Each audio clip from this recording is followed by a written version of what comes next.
This is Sarah from Behind on Books, and this is my first video. I thought a good place to start would be to do the Booktube Newbie Tag, so let's get into it. Why did you start this channel? So I started this channel because I've been blogging for a while on WordPress, and I really enjoyed joining in with the bookish community and talking about books and getting excited about books.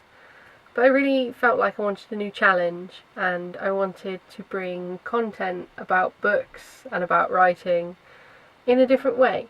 And visually seemed to be quite exciting. I'd never done it before, so that's why I decided to start a YouTube channel. What are some fun and unique things you think you can bring to Booktube? Okay, so I don't know whether you can tell or guess from the camera angle, but this is actually my closet. I'm sat inside a cupboard right now. Behind me was a shoe rack, but I've had so many books that shoes had to go somewhere else and books ended up on the shoe rack. So that's something unique, possibly. But I also like to think from a writer's perspective, I also tend to look at books a lot differently. Not like, I mean, sometimes I can be that annoying English literature student, just tell me off when I'm doing that and I'll shut up. But I mean, from a writer's perspective, you tend to look at books when you're reading them differently. You enjoy them, but then on another level you're going, how do they do that? I want to do that. So hopefully maybe that will be something that can come into it too. What are you most excited about for this channel? Again, it's a different way to talk about books, and I'm really looking forward to being part of the Booktube community and hopefully meeting new people and hopefully having a lot of fun whilst I'm making these videos too. It's all new to me, so we'll see how it goes. What book or series got you into reading? So when I was younger, I would read Goosebumps, and I would read the Animal Arc series and also the Saddle Club series.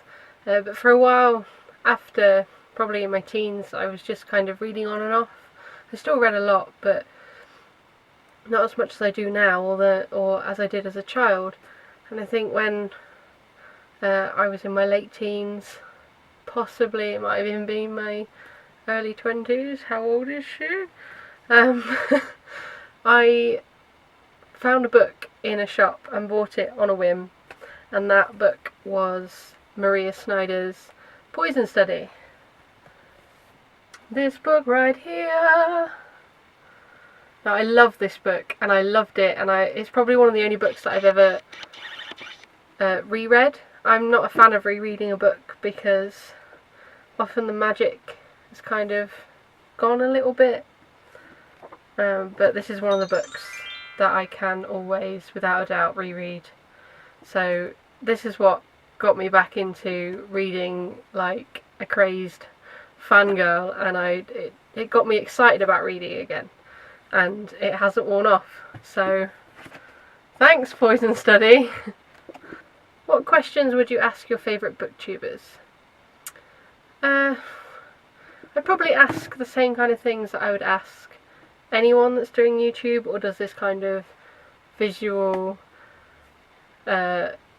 form of communication, I guess. It's, how do you get used to talking to a camera? I mean, I just feel like all I can hear is my own voice, and I keep stumbling, and I know it's going to be an absolute arse to edit when I come to edit it. It's probably just going to be a case of patience and, you know, getting used to it over time. But if anyone has any advice about how to get used to talking to a camera, then it would be greatly received. What challenges do you think starting a Booktube channel? What challenges do you think starting a Booktube channel will be the hardest to overcome? So I think this is linked to what I just said. It's about trying to feel confident with myself in front of a camera, and trying to, stop worrying about that. Yeah, I think that's going to be the hardest challenge. When did you start reading? So I started reading when I started reading. No, I mean, I've always read, so when I was taught to read properly at primary school and we were sent home with books, I couldn't get enough of them. And then I would just go through almost a book a day when I was younger. So I've always read, really. It's just progressed from childhood. Where do you read? Everywhere. Everywhere and anywhere. The only place I can't read is I struggle on a bus or in the back of a car, but I generally start feeling sick in those kind of situations anyway, so add reading to it, it's not good. What kind of books do you like to read? So, I don't know if you can see any of the titles on my shelf behind me, but YA is my favourite category of books to read. I just love young adult. Anything, like contemporary, fantasy. I'm completely unbiased when it comes to young adult, but I do read other stuff. One of my favourite authors is Salman Rushdie, and I really like Margaret Atwood, and I read a lot of adult fantasy and adult horror as well, so I'll read pretty much anything, but young adult is my favourite, because that's what I write, so it makes sense to read a lot of it too. So that's it, that's the end of the questions. If you have any other questions, then leave a comment below. I'll also leave a link to my blog and to my Twitter. Until next time, thanks for watching, and bye!